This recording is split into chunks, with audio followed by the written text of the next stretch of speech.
வணக்கம் மக்களே, நான் அன்பு சரவணன். இது அன்பு சரவணனுடைய அரசியல் பார்வை நிகழ்ச்சி. நம்ம 234 தொகுதியிலையும் ஒவ்வொரு சட்டமன்ற தொகுதியாக போய் அந்த தொகுதியினுடைய வேட்பாளர்கள் யார், என்ன அவங்களுடைய பின்னணி என்னன்னு சொல்லிட்டு முடிஞ்ச அளவுக்கு கவர் பண்ணிடுவோம். எலெக்ஷன் டேட்டுக்குள்ளே எல்லா தொகுதியையும் ஓரளவுக்கு கவர் பண்ண முயற்சி பண்ணுறேன், எனக்கு கிடைக்கிற டேட்டாவை வச்சு, எனக்கு கிடைக்கிற டைம் வச்சு. சரிங்களா? இப்போ நம்ம தொடங்க போகிறது பார்த்திங்கன்னா தேனி மாவட்டம் கம்பம் தொகுதியிலிருந்து. தேனி மாவட்டம் கம்பம் தொகுதியில் திமுக சார்பில் சிட்டிங் எம்எல்ஏவான திரு என் ராமகிருஷ்ணன் அவர்களுக்கே மீண்டும் சீட்டு கொடுத்துருக்காங்க. அதிமுக சார்பில் திரு எஸ்டிகே ஜக்கையன், அவர் கம்பம் தொகுதியின் முன்னாள் எம்எல்ஏவாக இருந்தவர். தாவேகா சார்பாக திரு PLA ஜெகநாத் மிஸ்ரா மற்றும் நாம் தமிழர் கட்சியின் சார்பாக திருமதி அன்புச்செல்வி, இவங்க 4 பேரும் நிற்கிறாங்க. இதில் ரொம்ப முக்கியமான ஒரு விஷயமே என்ன அப்படின்னு பார்த்தீங்கன்னா, திமுக மற்றும் அதிமுக சார்பில் இந்த தொகுதியில் நிற்கிற திரு ராமகிருஷ்ணன், திரு ஜக்கையன், இவங்க 2 பேருமே பார்த்தீங்கன்னா ஒரே ஜாதியை சேர்ந்தவங்க. காமுகுல ஒக்கலிக கவுடா, அதுதான் அந்த ஜாதியோட பேர். இப்போ இந்த ஜாதியை நீங்கள் கேள்விப்படாத மாதிரி இருக்கும். தேவகவுடான்னு ஒருத்தர் இருந்தார், அந்த பாராளுமன்றத்திலே தூங்குனார் ஒருத்தர், ஞாபகம் இருக்குங்களா? அந்த கவுடா தான் இந்த கவுடாஸ். ஸோ இவங்க யார் அப்படின்னு பார்த்தீங்கன்னா, இவங்க தமிழ்நாட்டுக்காரங்க கிடையாது. இவங்க கர்நாடகாவிலிருந்து புலம்பெயர்ந்து வந்தவர்கள். ஒரு 200-300 வருடங்களுக்கு முன்னால் கர்நாடகாவில் ஒரு மிகப்பெரிய பஞ்சம், பசி, பட்டினியின் காரணமாக ஆடு மாடுகளை மேய்த்து கொண்டு மேற்கு தொடர்ச்சி மலை அடிவாரங்களில் தங்கியவர்கள். அப்படியே மேற்கு தொடர்ச்சி மலை வழியாக இறங்கி அங்கங்கே செட்டில் ஆன ஒரு குரூப் தான் இவங்க. ஒரு 200-300 வருஷமாக தமிழ்நாட்டிலே இருக்காங்க. இருந்தாலும் இவர்கள் கன்னடாக்காரர்கள் தான். இவர்கள் கன்னடம் தாய்மொழியாக கொண்டவர்கள், கன்னடம் தான் பேசுவாங்க. சரிங்களா? இவங்களோட இன்னொரு போட்டி விடுறவர் யாருன்னு பார்த்தீங்கன்னா திரு PLA ஜெகநாத் மிஸ்ரா. இவர் யாருன்னு நான் சொல்ல தேவையில்ல, ஆல்ரெடி ரொம்ப ஃபேமஸாக இன்ஸ்டாகிராமில், யூடியூப்லலாம் பார்த்துருப்பீங்க. இவர் அகில இந்திய செட்டியார் பேரவை அப்படின்னு ஒரு இது ஒன்று ஆரம்பிக்கிறாரு. அதற்கு பிறகு அதை நமது மக்கள் முன்னேற்ற கழகம் அப்படின்னு சொல்லிட்டு ஒரு கட்சியாக மாற்றுறாரு. ஸோ ஒரு பொதுக்கூட்டத்தில் இவர் பேசின அந்த வீடியோ பயங்கர வைரலாக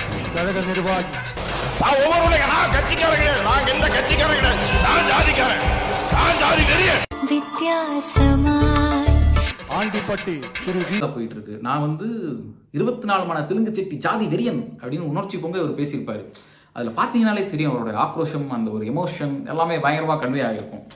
ஸோ இதை நீங்கள் பார்க்கும்போது உங்களுக்கு ஒன்று தான் தோணும்.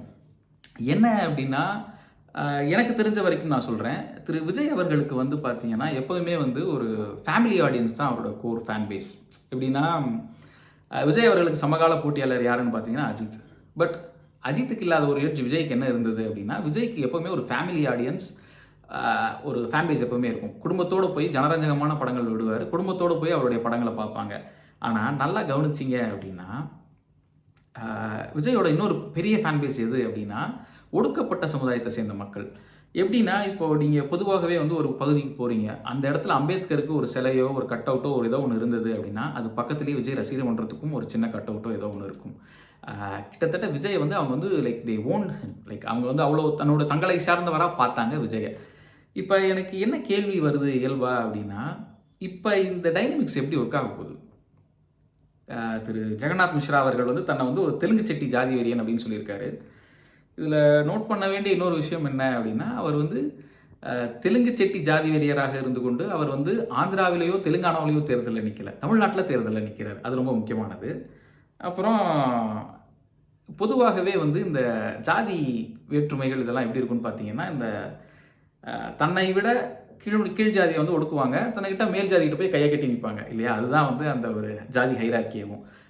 சென்ட்ரல் கவர்மெண்ட் இதில் சொல்லணும்னா ஃபார்வர்ட் கம்யூனிட்டி, OC, OR, அதுக்கப்புறம் அடுத்து வந்தீங்கன்னா OBC, அதர் பேக்வர்ட் கம்யூனிட்டிஸ். தமிழ்நாட்டில் அதை BC, MBCன்னு தனியாக பிரித்து வச்சுருப்பாங்க. சென்ட்ரல் கவர்மெண்ட்டில் ஒரே இதாக கிளப் பண்ணி OBC அப்படின்னு வச்சுருப்பாங்க. SC, ST கேட்டகரி தமிழ்நாட்டிலையும் இருக்கும், சென்ட்ரல் கவர்மெண்ட்லையும் இருக்கும். ஸோ இது ஒரே கேட்டகரி தான். இப்போது இயல்பாகவே SC, STக்கு தொடர்ந்து குடைச்சல் கொடுக்குறது யார் அப்படின்னு பார்த்தீங்கன்னா, அந்த OBC கம்யூனிட்டி தான். இந்த OBC கம்யூனிட்டிக்குள்ளே இருக்கிற ஒரு சில ஜாதிகள் தான் நாங்கள் ஆண்ட பரம்பரை, நாங்கள் பெருசு, நாங்கள் பிஸ்து அப்படின்னு சொல்லிட்டு தொடர்ந்து ஒடுக்கப்பட்ட மக்கள்கிட்ட ஒரு மிகப்பெரிய ஒரு டக் ஆஃப் வார் மாதிரி போய்கிட்டே இருக்குது. சரிங்களா? இப்போ தன்னை ஒரு ஜாதி வெறியராக அடையாளம் காட்டிக்கொள்பவர் எப்படி SC, ST மக்களுக்கு துணை நிற்பார்? நாளைக்கு அவங்களுக்கு ஒரு பிரச்சனைனா அவர் எப்படி போய் நிற்பார்? அவர் இதை எப்படி அணுகுவார்? அதை விட முக்கியமாக இன்னொரு கேள்வியும் வருது இல்லை. இப்போ நீங்கள் தெலுங்கு செட்டி ஜாதி வெறியர், நீங்கள் ஆந்திராவில் போய் வாக்கு சேகரிப்பீங்களா, தெலுங்கானாவில் போய் வாக்கு சேகரிப்பீங்களா, இல்லை தமிழ்நாட்டில், அதுவும் குறிப்பாக கம்பம் தொகுதியில் தெலுங்கு செட்டி எங்கே இருக்காங்களோ அங்கே மட்டும் அதுவும் சொல்ல மறந்துட்டேன் பாருங்கள், 24 மணி தெலுங்கு செட்டி ஜாதி வெறியர் அவர். ஏன்னா அதுலேயே 2 இருக்காமா, 24 மனை 12 மனை இந்த மாதிரி நிறையா இருக்காமா. எனக்கு தெரிஞ்சது இது 2. ஸோ அப்போ 24 மனை தெலுங்கு செட்டிகள் கிட்ட மட்டும் இவர் போய் வாக்கு சேகரிப்பாரா என்னன்றது எனக்கு புரியலை. நாளைக்கு மக்களுக்கு ஒரு பிரச்சனை, அதுவும் குறிப்பாக ஒடுக்கப்பட்ட மக்களுக்கு ஒரு பிரச்சனை அப்படின்னா இவர் என்ன பண்ணுவார்? ஏன்னா ஒடுக்கப்பட்ட மக்களில் வந்து பார்த்திங்கன்னா ஒரு ஜாதியை தவிர மற்ற எல்லாமே வந்து தமிழ் ஜாதிகளாக இருக்குது. இப்போ இவர் தமிழ்நாட்டில் தமிழ் ஜாதிகளை ஒடுக்குவாரா? ஜாதி வெறியை காட்டுவாரா? அதாவது தெலுங்குக்காரர் தமிழ்நாட்டில் இருக்கிற தமிழ் ஜாதிகளை ஒடுக்குவாரா? இந்த கேள்வி இயல்பாக வருது இல்லையா? இப்போ எனக்கு இன்னொரு கேள்வி என்னென்னா, விஜயோட அந்த ஃபேன் பேஸ் இவங்க யாருக்கு ஓட்டு போட போகிறாங்க?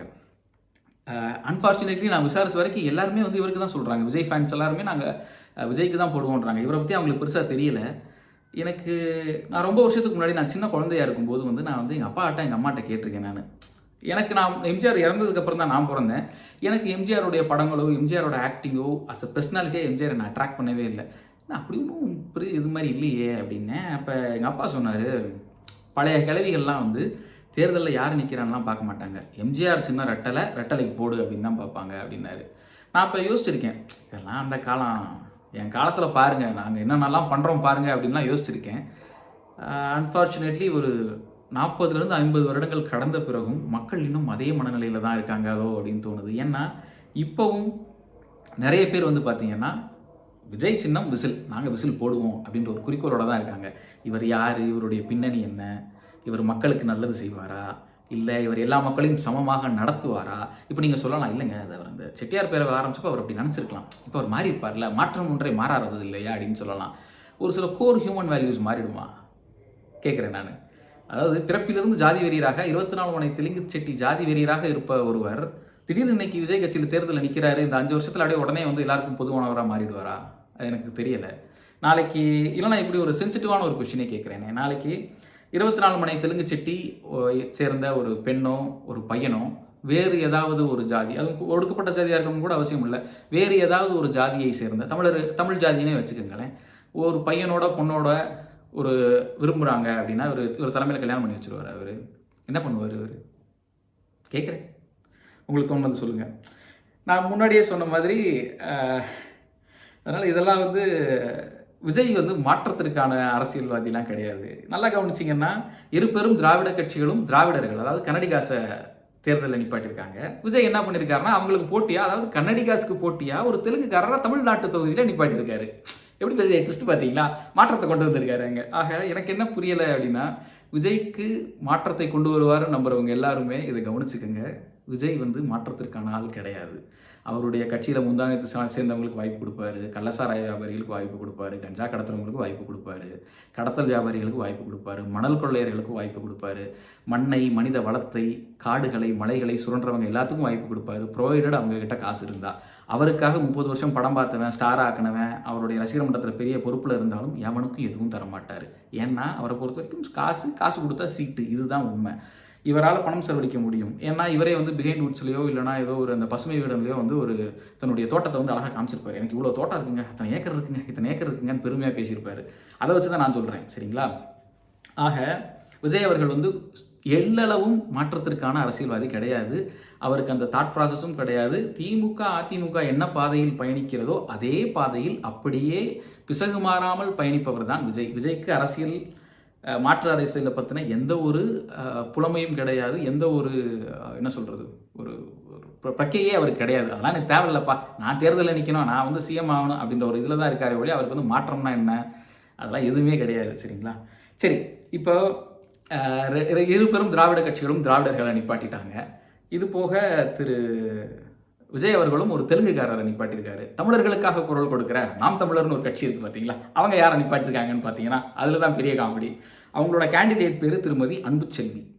அன்புச்செல்வி அழகான தமிழ் பேர் இல்லையா? என் பேர் அன்பு சரவணன். எனக்கு அன்புச்செல்வின்ற பேரை பார்க்கும் ரொம்ப சந்தோஷமாக இருக்குது. ஆனால் அன்புச்செல்வியோட ஒரு வீடியோ ஒன்று முடிஞ்சால் இந்த வீடியோவில் ஷேர் பண்ணுறேன்.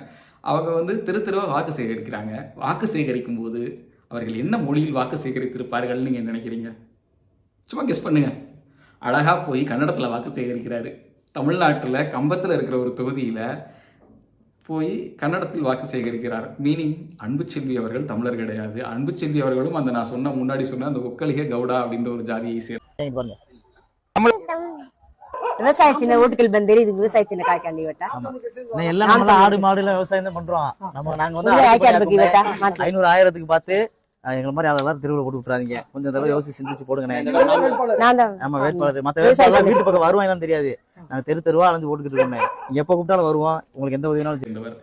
ஆக கம்பம் தொகுதி, அதாவது தமிழ்நாட்டின் ஒரு பகுதியாக இருக்கும் தேனி மாவட்டம், தேனி மாவட்டத்தின் ஒரு அங்கமாக இருக்கும் கம்பம் தொகுதியில் முக்கியமான 4 கட்சிகளும் சார்பாக போட்டியிடுபவர்கள் திராவிடர்கள், தமிழர்களே கிடையாது. இதில் 3 கன்னடிகாஸ், ஒரு தெலுங்குக்காரர். இது வந்து திராவிடர் விசஸ் திராவிடர் அப்படின்ற ஒரு இடத்துல தான் இருக்குது. தமிழ்நாட்டுக்காரன் இங்கே ஒருத்தம் கூட கிடையாது. இதில் முக்கியமான ட்விஸ்ட் என்ன அப்படின்னா, திமுக சார்பில் கடந்த 20 வருடங்களாக திரு ராமகிருஷ்ணன் அவர்கள் தான் போட்டிக்கிட்டு இருக்காரு.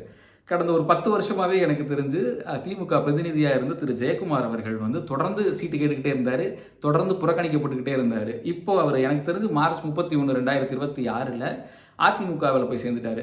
திரு ராஜேந்திர பாலாஜி அவர்களினுடைய ஆஃபீஸில் எடப்பாடி தலைமையில் அவர் போய் அதிமுகவில் சேர்ந்துட்டார்.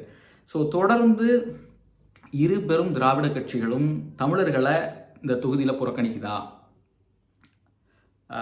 தமிழர்களை இந்த தொகுதியில் இருக்கவே கூடாதுன்னு நினைக்குதா, இல்லை இந்த தொகுதியை வந்து முழுக்க திராவிடர்களுக்கே கொடுத்துடணும்னு நினைக்கிறாங்களா, இல்லைனா இந்த தொகுதியில் போட்டியிடுற அளவுக்கு ஒரு தமிழர் கூட இல்லையா, அதாவது போட்டியிடுறதுக்கு தகுதியும் பழம்பலமும் படைபலமும் உள்ள ஒரு தமிழர் கூட இல்லையா, தெரியலை. இல்லைனா தமிழர்களை அந்த மாதிரி அடக்கி வச்சுருக்காங்களா, ஒடுக்கி வச்சுருக்காங்களான்னு தெரியலை. ஸோ எனக்கு ஒரே ஒரு கேள்வி தான் இருக்குது. தமிழர்களே, நீங்கள் இந்த தொகுதியை சேர்ந்தவர்களாக இருந்தீர்களானால் நீங்கள் சோறுதான் தின்கிறீர்களா? எனக்கு தெரிலங்க என்ன சொல்லுன்னு. பாருங்கள், இந்த மாதிரி ஒவ்வொரு தொகுதியாக நம்ம பார்ப்போம். பார்த்துட்டு அங்கே தமிழர்களுடைய நிலைமை என்னவாக இருக்குன்றதையும் நம்ம அலசி ஆராய்வோம். நன்றி, வணக்கம்.